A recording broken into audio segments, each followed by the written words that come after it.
Ben, le 20e prix Opus cette année est remis pour l'événement musical de l'année à l'Opéra de Montréal, mais surtout pour cet événement. On s'en est parlé un peu plus tôt avec Monsieur Dufour, avec Julien aussi, le compositeur, évidemment, The Wall, qui a été, je pense, un des grands moments de l'année sur la scène classique au Québec.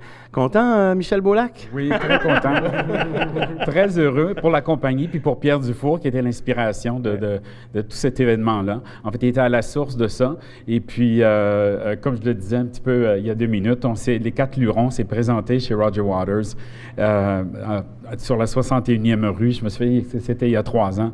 Et puis, on était tous très nerveux avant d'entrer. Puis, on est sortis de là complètement euphorique. Et puis, on l'est aujourd'hui parce qu'on a rapporté ce prix-là. Alors, c'est un prix qu'on partage tous, tout le monde, en fait, toute la production. On aurait aimé ça, un petit vidéo de ce moment-là. C'était quelque chose.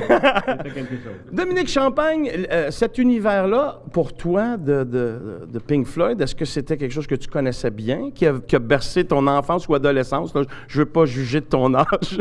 Oui, comme beaucoup d'autres, comme Julien, j'étais un fan fini de l'œuvre de Pink Floyd et de The Wall, je dirais, en particulier. J'avais d'ailleurs eu un projet avec Waters il y a une quinzaine d'années d'amener à la scène ce projet-là. Et quand Pierre Dufour m'a appelé pour lancer le projet, ça m'a donné le vertige, honnêtement, parce que The Wall fait partie de ces œuvres qu'on porte très haut dans l'échelle, haut dans la pyramide. Alors, ça nous donnait le vertige d'avoir le OK, d'avoir la bénédiction du maître disant « Allez-y, faites-le, faites ce que vous voulez ». Même, on a eu une sorte de carte blanche, je dirais, qui a permis à Julien d'exercer sa grande liberté. Je pense qu'il y avait un grand défi de se l'approprier et musicalement, ça a vraiment été relevé de façon de maître. Et l'envergure, je pense que Pierre et Michel ont pu donner l'envergure que le projet méritait à l'opéra.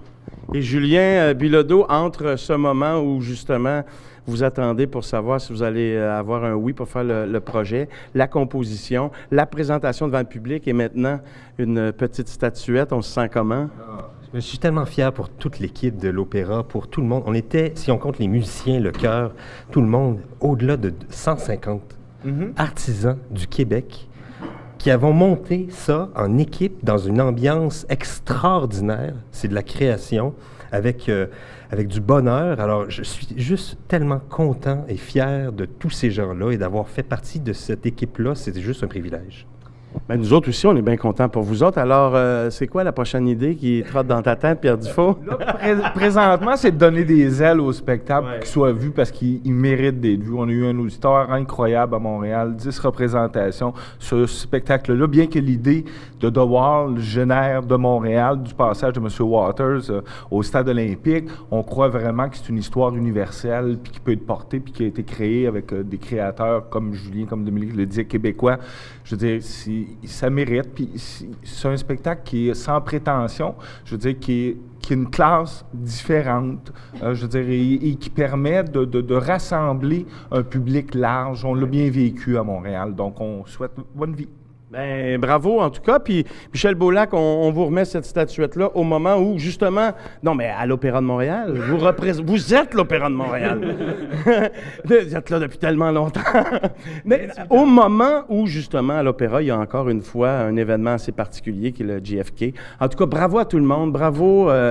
Merci de faire rayonner ça. Et puis, on va souhaiter d'être obligé d'aller le voir partout sur la planète. Oui. Salut. Bye-bye. Merci.